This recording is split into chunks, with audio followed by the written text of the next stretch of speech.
আমারে আপনার খুনি মনে হইছে, শেখ হাসিনা দোষর মনে হইছে, তো মনে হইছে কি করবো, কোন দোষর গেল আমি হচ্ছে খারাপ, আমার পাছার চামড়া লাল করে দেওয়া উচিত। This is your understanding. আপনার এটা মনে হয় না উনি ইন্ডিয়ায় আছে, ইন্ডিয়ার মধ্যে থেকে যে 1400 মিডিয়া আছে যারা ওর হয়ে প্রচার প্রচারণা করে, ওইখানে গিয়ে দেয় না কেন একটা ইন্টারভিউ? ওর ইন্টারভিউ দেওয়ার মুখ আছে? ওরে ইন্টারভিউ দেওয়া মানে ওকে নর্মালাইজ করা, এই বুঝছেন আপনারা? এইটা এথিক্সের মধ্যে আটকাবে? পৃথিবীর কোন সাংবাদিক, আমি গ্যারান্টি দিলাম, পৃথিবীর কোন সাংবাদিক এখন শেখ হাসিনার ইন্টারভিউ নিতে চাবেন? আপনি আমার বলেন তো, একজনের নাম বলেন। She is the most thought after person এখন ইন্টারভিউ নেওয়ার জন্য, বিকজ তাকে এই প্রশ্নের জবাব দিতে হবে 1400 খুন সে কোথা থেকে করলো। আর এই কথা বলার জন্য সোশ্যাল মিডিয়া পুরাটা হয়ে গেল আমি হচ্ছে খারাপ, আমার পাছার চামড়া লাল করে দেওয়া উচিত। This is your understanding. না না, এভরিওয়ান, সাংবাদিকরা আসছে আমাকে জ্ঞান দিতে যে এটা সাংবাদিকতার এথিক্সে পড়ছে কিনা। আমি 100 বার বলবো যে শেখ হাসিনার ইন্টারভিউ এখন কোন সাংবাদিক এই পৃথিবীতে নিতে চাবেন? আপনি আমার বলেন।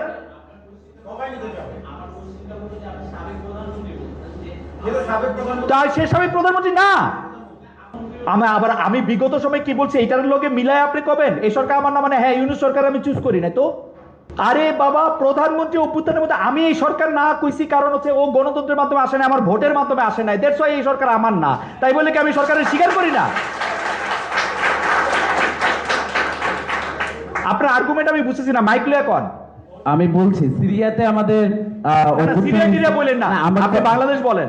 নেপালে কয়েকটা রাষ্ট্রে তো আরে ভাই আগে কথা শুনেন, এই সরকার আমার না যে বলছি অন্য অনুষ্ঠানে, এইটার সাথে কালকে সাবেক প্রধানমন্ত্রী বলছে, এটার সাথে কি সম্পর্ক?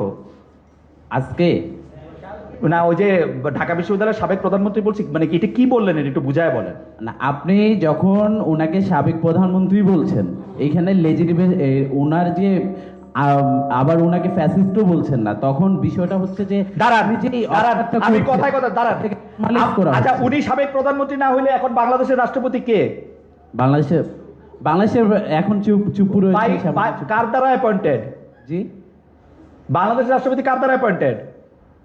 ওনার দ্বারা অ্যাপয়েন্টেড। সাবেক প্রধানমন্ত্রী উনি না হলে এটা কেমনে করছেন ওটা উনি? আমি সাবেক প্রধানমন্ত্রী ওনার বলবো না, কি বলবো না? এগুলো তো স্বাভাবিকভাবে আসছে, এগুলো তো স্বাভাবিক একটা প্রসিডিউর। বিগত 17 বছর আপনি কি চাইছেন? আপনি কি চাইছেন? আপনি কি চাইছেন? আমার কি বলা উচিত ছিল? যে খুনি সে তাকে আপনাকে খুনি, আমি যে খুনি এইটার বিচার করার দার কোর্টের।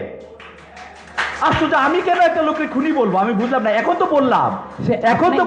তো বললাম, এবং আমি ওই যে 2 ঘন্টার আলোচনায় আমি অনেকবার এই প্রসঙ্গগুলি আসছে। আমি একবার রেফারেন্সে বলছি যে আমি সাবেক প্রধানমন্ত্রীকে ইন্টারভিউ করতে যাই, তাহলে আমাকে পুরা লাইন কইতে হইতো, তাই তো? আমি যদি না কই তাহলে কি হয়েছে এটা আমারে বলেন। আমারে আপনার খুনি মনে হইছে, শেখ হাসিনা দোষর মনে হইছে, তো মনে হইছে কি করবো, কোন দোষর? এগুলিকে নর্মালাইজ করে কি হবে? শেখ হাসিনা আইসা বসে উঠবে? আমি তো আপনার বললাম 50,000 ইন্টারভিউ দিলে এটা নর্মালাইজ হবে না।